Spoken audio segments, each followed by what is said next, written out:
Hello दोस्तों, मैं हूं निशा और आप सुन रहे हैं राजकुमारी मीरा की कहानी। चैप्टर 24। कौन थी वो। अब आगे। सभी लोग उस अनजान नकाबपोश की तलाश में निकल चुके थे। वहीं बड़े संत अभी भी अपने सिंहासन पर बैठे कुछ सोच रहे थे। कुछ समय पहले हुई घटनाएं बार बार उनके सामने आ रही थी। कुछ समय पहले बड़े संत यहाँ पिछले 1 वर्ष से तपस्या कर रहे थे। यह गुफा खास मंत्रों से बनाई गई थी, जिसे या तो बड़े संत खोल सकते थे या उनके अनुयायी। जब माही ने इस गुफा में प्रवेश किया, तभी संत को यह पता चल गया था कि जरूर किसी शक्तिशाली व्यक्ति ने उनकी गुफा में प्रवेश किया है, क्योंकि उनके द्वारा बनाया गया जादुई घेरा टूट चुका था। इसलिए वह उस व्यक्ति को मारने के लिए तैयार थे जिसने इस गुफा के अंदर प्रवेश किया है। जब माही उनके पास आई तो उनका यह ख्याल अपने आप ही बदल गया। उन्होंने ध्यान दिया, यह ना तो उनका कोई शत्रु लग रहा है और न ही कोई ऐसा व्यक्ति जो उन्हें नुकसान पहुंचा सके। वह अपनी इंद्रियों की शक्ति का प्रयोग कर अपनी बंद आंखों से भी माही को साफ साफ देख सकते थे, जो धीरे धीरे उनकी तरफ बढ़ रही थी। तभी माही ने अपनी नकाब हटाया। यह एक 16-17 साल की एक कन्या थी, पर उसके शरीर से निकलता ऑरा और उसकी आंखों की चमक उसकी आयु से कई गुना ज्यादा अनुभवी लग रही थी। वह बस माही को देखते रहे कि आखिर वह क्या करना चाहती है, जो धीरे धीरे उन्हीं की तरफ आ रही थी। उसकी हरकतें उसे एक अनुभवी व्यक्ति की तरह लग रही थी, जो अपने आसपास के हर एक खतरे को जान सकती है। पता नहीं क्यों, परंतु आज पहली बार ऐसा हुआ था कि वह अपने फैसले पर खड़े नहीं उतर सके। उन्होंने जिस घुसपैठियों को मारने का विचार बना लिया था, परंतु माही को देख उनका मन आज उनसे बगावत कर बैठा। उसे वह किसी सफेद छोटी बिल्ली की तरह लग रही थी, जो बहुत सावधानी से अपनी आप की रक्षा करते हुए उनकी तरफ बढ़ रही थी। तभी माही उनके पास आकर उन्हें देखने लगी। माही का चेहरा इस समय उनके चेहरे के कुछ ही दूरी पर था, जिससे माही की सांसें वह अपने चेहरे पर महसूस कर सकते थे, जिससे आज पहली बार उनका दिल बेचैन हो उठा। वह बस उसकी काली आंखों में खो गए। उन्होंने कभी किसी की इतनी सुंदर और चमकदार आंखें नहीं देखी थी, जिसमें मासूमियत के साथ साथ एक खतरनाक आभा भी थी। उनका ध्यान माही की काली आंखों से होते हुए उसके छोटे से और गुलाबी होठों पर गया। उसका रंग किसी सफेद बर्फ के टुकड़े के समान सफेद और कोमल था। उसने अपने काली सिल्की बालों को बंधा हुआ था, जिसकी 2 लटें उसके सुंदर गालों पर बार बार आ रही थी और उसके गालों को चूम रही थी। तभी माही ने आगे बढ़कर उन्हें चूम लिया, जिससे वह स्तंभ होकर बस माही को एकटक देखते रहे। पूरे जीवन में पहली बार किसी स्त्री ने उन्हें छुआ था, जो उनके लिए किसी सदमे से कम नहीं था। पर उन्हें माही का छूना ना तो बुरा लगा और न ही अनुचित। उन्हें ऐसा लगा जैसे कोई गुलाब की पंखुड़ी उनके होठों को छूकर चली गई है। क्या किसी स्त्री का छूना ऐसा ही होता है? अगर आज माही के अलावा यहाँ कोई और होता तो शायद अब तक जीवित नहीं होता, परंतु पता नहीं क्या खास था इस अनजान लड़की में। वह उसका बुरा सोच ही नहीं पा रहे थे। यह कुछ ऐसी भावनाएं थी जो उन्होंने अपने जीवन में महसूस नहीं की थी। उनके मन में अचानक इन ख्यालों ने एक घेरा बना लिया था और वह बस एकटक माही की हरकतों को ही देखते जा रहे थे, जो उनसे अब अपने किए की सफाई दे रही थी। जिसे देख अनजाने में ही सही उनके चेहरे पर पहली बार एक मुस्कान आई। वैसे तो उनका अपनी इंद्रियों पर पूर्ण नियंत्रण था, इसलिए उनकी मर्जी के बिना कोई भी इमोशन उनके चेहरे या मन पर हावी नहीं हो सकता था। ना ही वह कोई इमोशन फील करते थे। पर आज पहली बार था कि उनके मन में एक अजीब सी इमोशन उमड़े, जिसको समझ पाना उनके लिए नामुमकिन हो रहा था। वह बस माही को देखते रहे, जिसने एक बार फिर उन्हें छुआ। माही के एक बार फिर छूने से उन्हें अपने शरीर में एक करंट दौड़ता सा महसूस हुआ। यह भावनाएं उनके लिए बहुत ही विचित्र थी, जो उन्होंने कभी अपने जीवन में महसूस नहीं की थी। आज पहली बार उनके मन में हजारों सवाल उमड़े थे कि वह क्यों इस इंसान को जान से नहीं मार देते हैं, जिसने उन्हें छूने की हिम्मत की है।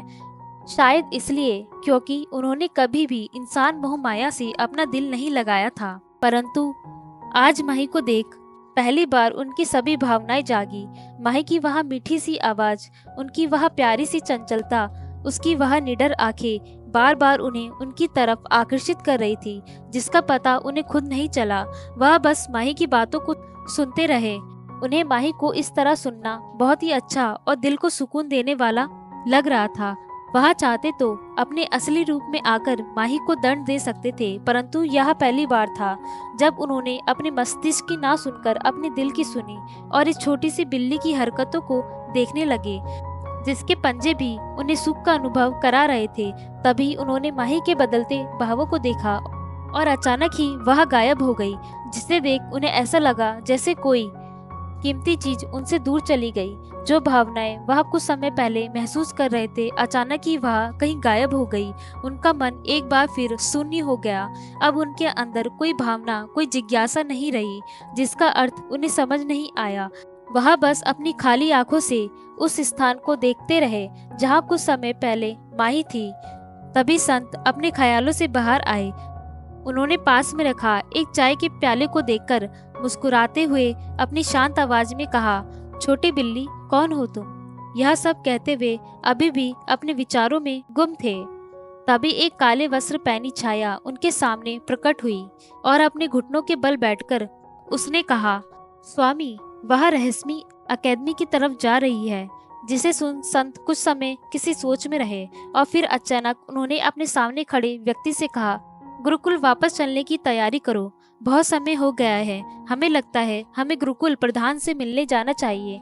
जिसे सुन उसके सामने काले कपड़ों में खड़ा उनका खास सेवक अपने मन ही मन सोचने लगा, स्वामी ने आज जिंदगी में पहली बार झूठ बोला है।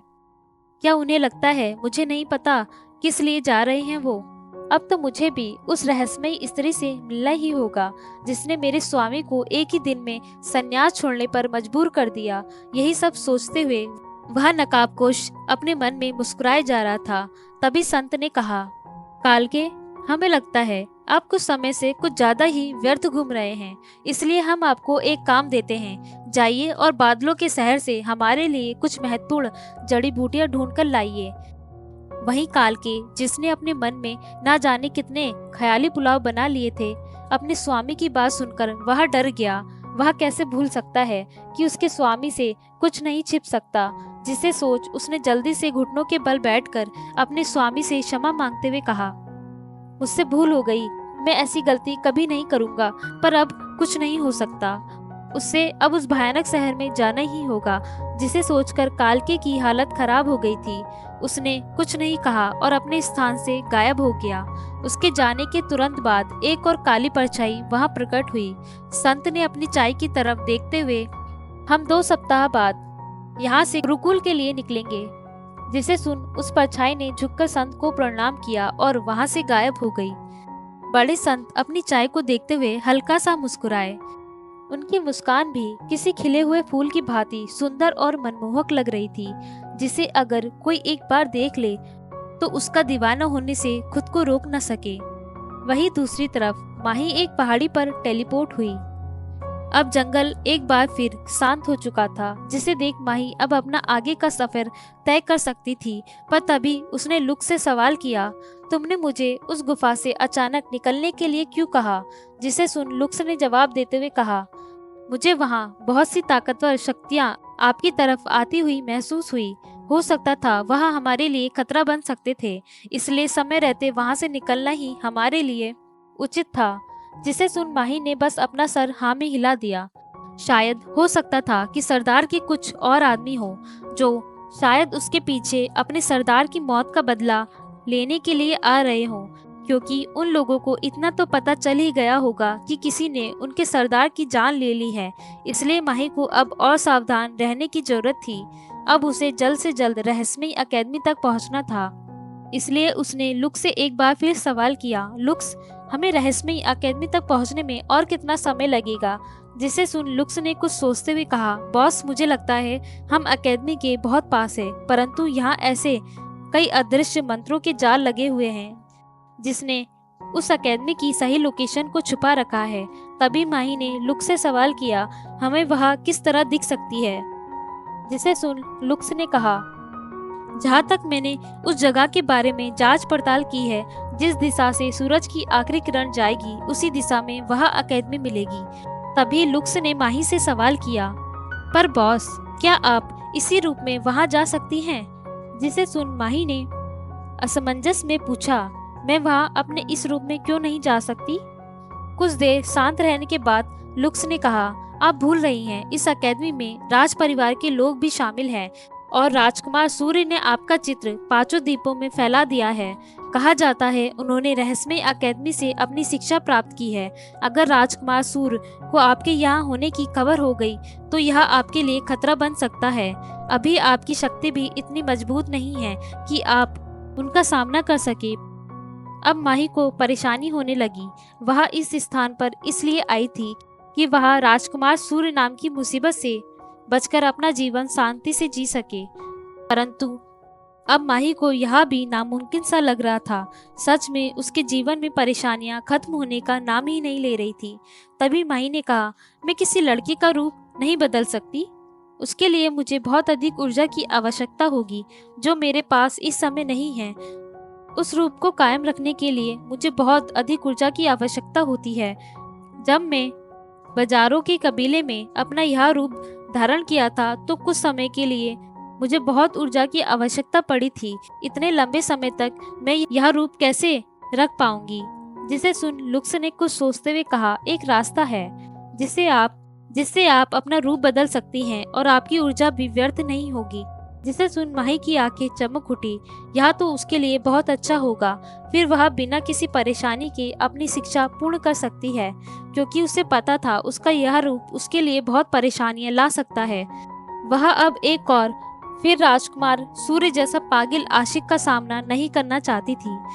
अगर राजकुमार सूर्य उसे दूर तक के राज्यों में ढूंढ सकते हैं तो उनके लिए उसका यहाँ पता लगाना कोई मुश्किल काम नहीं होगा। माही उनकी शक्ति को नजरअंदाज नहीं कर सकती थी। तभी माही ने लुक्स से पूछा, वह कौन सा रास्ता है जिसकी मदद से मैं अपना रूप बदल सकती हूँ? जिसे सुन लुक्स ने थोड़ा हिचकिचाते हुए कहा, इसके लिए आपको ब्रह्म जंगल की दक्षिण दिशा में जाना होगा। वह हमें एक खास तरीके की जड़ी बूटी मिलेगी जो रूप बदलने में सहायक होती है, पर आपके पास इस जड़ी बूटी को ढूंढने के लिए आज सूर्य ढलने से पहले तक का ही समय है।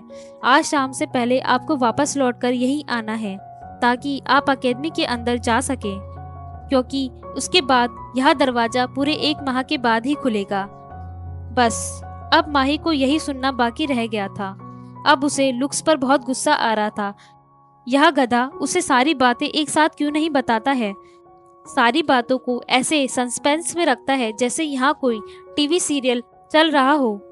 माही को अब लुक्स पर शक हो रहा था कि वह सच में इस दुनिया में उसकी मदद करने आया है। अगर आज लुक्स माही के सामने होता तो पक्का माही उसे 100 मौतें मार चुकी होती। पर अब क्या कर सकते हैं? माही ने एक गहरी सांस लेकर अपने गुस्से को कंट्रोल किया। माही अब अपना समय लुक्स पर व्यर्थ नहीं करना चाहती थी। उसे जल्द से जल्द इस चीज का सलूशन ढूंढकर अकेडमी भी जाना था, क्योंकि यह माही के लिए एक आखिरी मौका था। तभी माही ने लुक्स से कहा, मुझे उस जगह का रास्ता बताओ जहां हमें इस चीज का सलूशन मिल सकता है।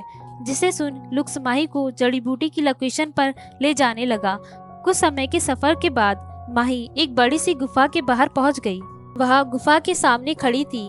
अच्छा, बस बूढ़े दुकानदार ने माही को इस दिशा में जाने के लिए मना किया था, तो माही को लगा था कि यहाँ पर बहुत खतरनाक और जानलेवा जानवर होंगे। पर माही ने जब इस दक्षिण दिशा की तरफ अपने कदम बढ़ाए तो उसे ऐसा कुछ खतरनाक और जानलेवा दिखने वाला जानवर नहीं मिला। उल्टा दक्षिण दिशा तो बाकी पूरे जंगल से शांत और सुरक्षित नजर आ रही थी। यहाँ आसपास कोई भी खतरनाक जीव नहीं थे, न ही कोई जंगली पौधा माही को नजर आया जो उसके लिए खतरा बन सकता था। अब तो माही को उस बुजुर्ग व्यक्ति पर शक हो रहा था कि क्या उसने माही से झूठ बोला था। तभी माही ने लुक्स से सामने दिख रही बड़ी सी गुफा को देखते हुए कहा, क्या इसी गुफा के अंदर हमें वह जड़ी बूटी मिलेगी? लुक्स ने हाँ में अपना जवाब दिया। जिसे सुन माही गुफा के अंदर चली गई। गुफा के अंदर काफी अंधेरा था। कुछ समय ऐसे ही चलने के बाद माही को सूरज की रोशनी में कुछ लाल जड़ी बूटियां चमकती नजर आई। चैप्टर 25, एक नई मुसीबत। अब आगे। लुक्स की बताई दिशा के अनुसार माही बहुत बड़ी गुफा के सामने आकर रुकी। लुक्स, क्या वह यही जगह है जहाँ हमें वह जड़ी बूटी मिलेगी? जिसे सुन लुक्स ने हाँ में जवाब दिया। लुक्स की बात मानकर माही उस बड़ी सी गुफा के अंदर चली गई। बाहर का मौसम जितना गर्म था, अंदर उतनी ही ठंडक थी। गुफा के अंदर बढ़ते हुए यह ठंड बढ़ती ही जा रही थी, जो माही को काफी अजीब लगी। तभी माही की नजर कुछ पौधों पर गई। यह लाल रंग के 5 पंक्तियों वाले छोटे पौधे थे, जो इस समय ऊपर से आती हल्की सूर्य की रोशनी में चमक रहे थे। पूरी गुफा में बस वही एक जगह थी जहां रोशनी पहुंच रही थी। उन फूलों को देख माही की आंखें चमक उठी। इन्हीं की तलाश में तो माही यहाँ आई थी। माही ने धीरे धीरे अपने कदम उस जड़ी बूटी की तरफ बढ़ाए। माही काफी सावधान थी कि अगर इस गुफा में कोई खतरनाक जानवर हुआ तो उसे इस चीज की पहले से ही भनक हो जाए। जब माही को लगा कि यह गुफा उसके लिए सुरक्षित है, तभी उसने एक गहरी सांस ली और जड़ी बूटी की तरफ बढ़ गई। यह जड़ी बूटियां बहुत ही खास और सुंदर नजर आ रही थी। इनको देखकर ऐसा लग रहा था जैसे यह पौधे खून में नहाए हुए हो। माही ने कुछ समय उन पौधों की जांच की कि कहीं उनके आसपास कोई जहरीली जड़ी बूटी तो नहीं। अपनी जांच पूरी करने के बाद ही माही ने एक जड़ी बूटी को तोड़ा और अपने पास एक थैली में रख लिया। उसने इसी तरह आसपास की कई और जड़ी बूटियां तोड़ी। वह जितना हो सके इस जड़ी बूटी को अपने पास इकट्ठा करना चाहती थी, ताकि बाद में उसे कोई भी समस्या न आ सके। पर माही इस बात से अनजान थी कि किसी की गोल्डन आई उसे कब से देखी जा रही थी। माही ने सभी जड़ी बूटियों को इकट्ठा कर अपनी पोटली में भर लिया और वहां से जाने की तैयारी करने लगी। तभी माही को अपने पीछे किसी की गहरी सांसों की आवाज सुनाई दी। ये सांसें माही को किसी बर्फ के चलते ठंडे तूफान की तरह महसूस हो रही थी, जो उसके पीछे काफी तेज गति से चल रही थी। इन सांसों को महसूस कर माही सतर्क हो गई। उसे इतना तो पता चल गया कि जो भी चीज इस समय उसके पीछे है वो बहुत विशाल है, जिसकी सांसों का वेग भी इतना तेज था कि उसके आकार का अनुमान लगाना भी माही के लिए कठिन था। वह चुपचाप अपने स्थान पर खड़ी रही। वह न तो भागने में जल्दबाजी कर सकती थी और न ही अपने चेहरे पर डर की भावना ला सकती थी, क्योंकि उसे पता था यह चीजें उसकी जान के लिए खतरा बन सकती हैं। उसने अपनी आंखों के कोने से गुफा के दरवाजे की तरफ देखा। माही इस समय गुफा के काफी अंदर थी, जिस वजह से दरवाजा माही के लिए बहुत दूर था। उसे बस अब एक ही तरीका नजर आ रहा था, उसे किसी भी तरह यहाँ से टेलीपोर्ट होना होगा। उसने तुरंत अपनी आंखें बंद कर टेलीपोर्ट होने की कोशिश की, पर यह पहली बार था जब माही अपनी शक्तियों का प्रयोग नहीं कर सकती थी। उसने 1-2 बार फिर टेलीपोर्ट होने की कोशिश की, पर वही परिणाम निकला। उसे समझ आ गया कि वह इस गुफा में अपनी शक्तियों का प्रयोग नहीं कर सकती, जिसे सोच अब माही को थोड़ी घबराहट होने लगी। आज पहली बार माही इतनी लापरवाह हुई थी। वह इस जंगल को कैसे हल्के में ले सकती थी। माही ने अपने दिमाग को शांत किया और यहाँ से निकलने का रास्ता ढूंढने लगी। तभी उसे अपने कानों के पास एक भारी और डरावनी आवाज सुनाई दी। यहाँ प्रयास करने का कोई फायदा नहीं है मूर्ख इंसान। यह आवाज डरावनी के साथ काफी आलसी भी सुनाई दी। तुम यहाँ अपनी किसी भी शक्ति का प्रयोग नहीं कर सकती हो, तो इसलिए अच्छा है कि प्रयास करना बंद कर दो। जिसे सुनकर माही पीछे की तरफ पलटी। उसकी काली आंखें किसी सुनहरी आंखों से मिली, जो इस समय माही के काफी नजदीक थी। माही को वह जीव तो नजर नहीं आया, परंतु उसकी आंखें इस समय अंधेरे में चमक रही थी। तभी अचानक गुफा का दरवाजा अपने आप ही बंद होने लगा, जिसे देख माही तुरंत उसे खोलने के लिए आगे बढ़ी। अगर वह अपनी शक्तियों का प्रयोग नहीं कर सकती थी, तो उसके पास यही एक रास्ता था जिससे वह इस गुफा से बाहर निकल पाएगी। तभी वह आवाज एक बार आई, चिंता मत करो इंसान, यह दरवाजा हमेशा हमेशा के लिए बंद नहीं हो रहा है। यह मेरा घर है और यहाँ हर चीज मेरे अनुसार चलती है। जिसे सुन माही रुक गई। गुफा के बंद होते ही अचानक अंधेरे में भारी गुफा में एक तेज प्रकाश हुआ। माही ने देखा गुफा के ऊपर कुछ सफेद बर्फ के स्टोन लगे हुए थे, जो अचानक चमकने लगे थे। आसपास जमी बर्फ की परतें अचानक ही सुनहरी किरणों में चमककर उस पूरी गुफा को रोशनी देने लगी। यह नजारा सच में बहुत अद्भुत था, जिसे देख माही बहुत ध्यान से उस जगह को देखती रही। अब यह गुफा किसी भी प्रकार से खंडर या अंधेरे से भरी नहीं लग रही थी, बल्कि एक अलग ही दुनिया में परिवर्तित हो गई। तभी माही की नज़र अपने सामने गई। माही अपने सामने बैठे जीव को देखकर बहुत हैरान हो गई। थोड़ी देर के लिए तो माही उसका आकार देखकर डर से कांप ही गई थी। उसने अपने कदम पीछे लिए और ध्यान से अपने सामने बैठे एक विशाल सफेद ड्रैगन को देखा, जिसका आकार इस पूरी गुफा के आकार के समान था। उसका पूरा शरीर सफेद रोशनी में चमक रहा था, जो इस समय बहुत ही सुंदर और आकर्षक लग रहा था। माही और ध्यान से इस जीव को देखने लगी। माही जब से इस दुनिया में आई थी, उसका सामना कभी भी ड्रैगन से नहीं हुआ था। यह शायद पहला ड्रैगन था जिसका सामना माही ने किया, पर यह उसके सोचे हुए ड्रैगनों से कुछ अलग था।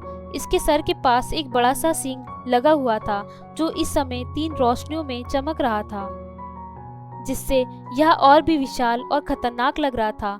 पर इस ड्रैगन में कुछ तो गड़बड़ थी। तभी माही का ध्यान ड्रैगन की स्किन पर गया। उसके शरीर पर बहुत ही गहरे घाव थे, जो शायद कुछ समय पहले ही उसे दिए गए थे, जिससे इस समय एक सफेद लिक्विड निकलकर चारों तरफ फैल रहा था। क्या यह विशाल ड्रैगन घायल है? माही के मन में अचानक ही सवाल आया। तभी उस ड्रैगन की आवाज एक बार फिर आई, ज्यादा हैरान मत हो इंसान, मुझे घायल तुम जैसे इंसानों ने ही किया है, जो अपने लालच के चलते किसी को मारने से पहले एक बार भी नहीं सोचते।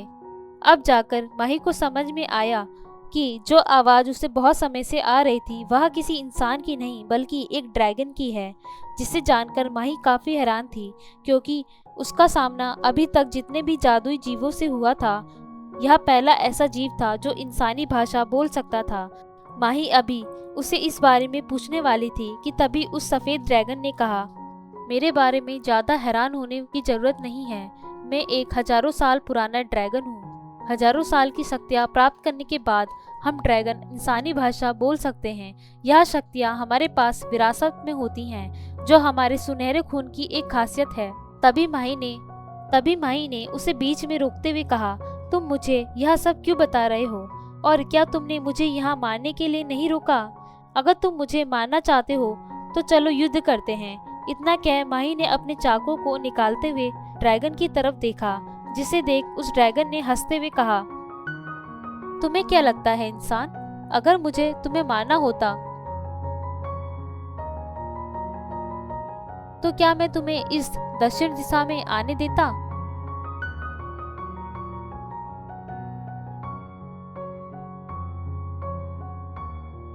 यहाँ दक्षिण दिशा मेरा इलाका है। अगर यहाँ का पत्ता भी हिलता है तो उसकी खबर मुझे हो जाती है। तो तुम्हें क्या लगता है तुम्हारे यहाँ होने की खबर मुझे नहीं होगी? तुम यहाँ खुद नहीं आई, मैंने तुम्हें बुलाया है। जिसे सुन माही ने हैरानी से मिले जुले भावों के साथ उस ड्रैगन की तरफ देखा। आखिर उसे इस ड्रैगन ने क्यों बुलाया? वह तो कभी उससे नहीं मिली थी और न ही कभी इसके बारे में उसने सुना था। तो जब वह दोनों एक दूसरे को नहीं जानते, माही ने अपनी सर्द आंखों से ड्रैगन की तरफ देखा और सवाल किया, तुम मुझे जानते हो? जिसे सुन उस ड्रैगन ने एक गहरी सांस लेते हुए कहा, नहीं, पर जिस समय तुमने दक्षिण दिशा में अपना कदम रखा, मुझे तुम्हारे बारे में सब पता चल गया कि तुम यहाँ कहाँ से, किस लिए और क्यों आए हो। क्या तुम्हारे पास कोई अनोखी शक्ति है जिससे तुम लोगों के बारे में जान सकते हो? माही ने ड्रैगन से सवाल किया। अब उसे उस ड्रैगन से कोई खतरा महसूस नहीं हो रहा था, इसलिए माही खुलकर उससे सवाल पूछने लगी। ड्रैगन कुछ समय चुप रहा और फिर उसने कहा, मैं तुम्हें भी यहाँ शक्तियाँ दे सकता हूँ। मैं अपनी सारी शक्तियाँ तुम्हें दे सकता हूँ, पर इसके बदले तुम्हें मेरा एक काम करना होगा। जिसे सुन माही ने अपनी एक आईब्रो ऊपर उठाते हुए उससे सवाल किया, तुम इतने दयालु क्यों बन रहे हो और तुम मुझे अपनी यह शक्तियाँ क्यों देना चाहते हो? ऐसा तो नहीं है कि तुम कोई बड़े दानवीर हो सकते हो जो यहाँ अपनी शक्तियाँ बांट रहा है। जिस दुनिया में लोग शक्तियों के लिए अपनों को मार दे, तुम वहाँ मुझे अपनी शक्तियाँ देने की बात कर रहे हो। और ऐसा कौन सा कार्य है जो तुम मुझसे करवाना चाहते हो? माही की बातें सुन वह ड्रैगन हंसने लगा। उसने हंसते हुए कहा, मुझे पता था तुम मेरे कार्य के लिए बिल्कुल सही मनुष्य हो। मुझे तुमसे कोई जानलेवा कार्य नहीं करवाना है।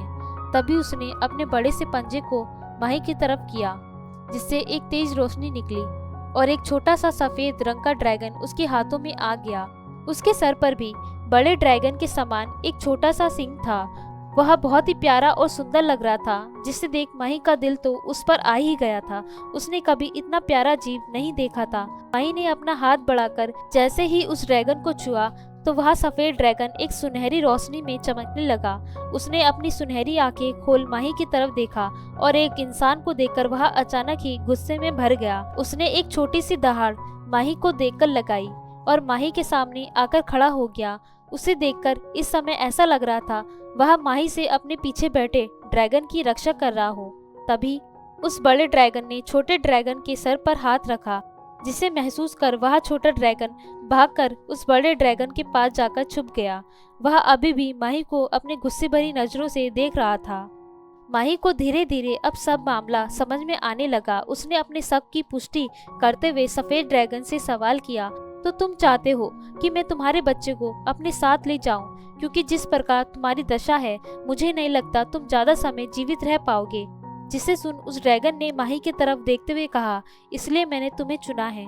तुम बहुत ही समझदार और दिल की साफ इंसान हो। तुम आने वाले समय में एक बहुत ही शक्तिशाली इंसान बनने वाली हो, इसलिए मैंने तुम्हें अपने बेटे की रक्षा के लिए चुना है। तुम्हें इसकी रक्षा करनी होगी।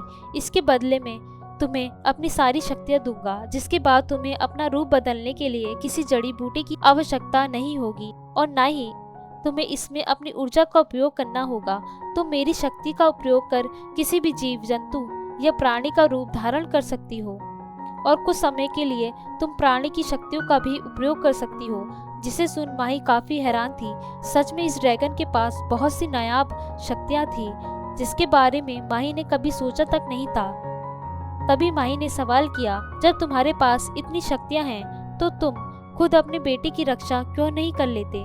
जिसे सुन ड्रैगन की आंखों में माही को एक उदासी साफ नजर आ रही थी। वह इसका कारण तो नहीं जानती थी, पर वह इतना बता सकती थी कि शायद वह चाहकर भी अपने बेटे की रक्षा नहीं कर सकता। तभी उस ड्रैगन ने कहा, कुछ समय पहले तक मैं बहुत ही शक्तिशाली और इतना सभ्य था कि मैं अपने बेटे की रक्षा स्वयं कर सकता था। पर तभी 3 दिन पहले कई शक्तिशाली इंसान मेरे इलाके में मेरे बेटे की शक्तियों को पाने के लिए इस जगह आए, क्योंकि नवजात ड्रैगन की शक्तियों को पाना बहुत ही आसान होता है। जब तक वह अपने अंडे में है तब तक उनकी शक्तियों को उस अंडे को नष्ट कर प्राप्त किया जा सकता है। मैंने 2 दिनों तक उन शक्तिशाली दुष्ट इंसानों से युद्ध किया, जिसमें मैंने उन्हें हराकर भगा तो दिया, परंतु मैं भी इसमें बहुत घायल हो गया। मुझे डर था कि वह लोग फिर शक्तिशाली टोली के साथ यहाँ हमला करने जरूर आएंगे, इसलिए मैंने अपनी शक्तियों का इस्तेमाल कर समय से पहले अपने बेटों को उसके अंडे से बाहर निकाला ताकि मैं उसकी रक्षा कर सकूं। पर समय से पहले पैदा होने के कारण इसकी शक्तियां अभी जागृत नहीं हुई हैं, जिस वजह से यह अभी भी बहुत कमजोर है और वह लोग इसे आसानी से अपना शिकार बना सकते हैं। मेरे पास अब इतनी शक्ति नहीं है कि मैं खुद को ठीक कर सकूं, इसलिए मुझे एक ऐसे इंसान की तलाश थी जो मेरे लिए मेरे बेटे की रक्षा कर सके। माही ने ड्रैगन की सारी बातें ध्यान से सुनी। उसे अब इस ड्रैगन के लिए काफी बुरा लग रहा था। इस दुनिया में कितने ही लोग अपने लालच के चलते दूसरे जीवों को मार देते हैं। हाँ, उसने भी कई जानवरों को मारा था, पर वह सब वे थे जिन्होंने पहले माही पर हमला किया। तभी उस ड्रैगन ने माही को अपनी तरफ बुलाया और अपना सर माही के सर से जोड़कर अपनी सारी शक्तियाँ माही के अंदर भेज दी। वही एक तेज सफेद रोशनी माही के अंदर जाकर बस गई, जिससे कुछ समय के लिए माही का पूरा शरीर सुन्न पड़ गया। इस समय शक्तियों का प्रभाव माही के शरीर में काफी तेजी से हो रहा था, जो कुछ ही समय में जाकर उसकी बाकी शक्तियों के साथ मिल गया। माही ने अपनी आंखें खोल अपने सामने बैठे हुए विशाल ड्रैगन की तरफ देखा, जिसकी चमक अब धीरे धीरे कम हो रही थी।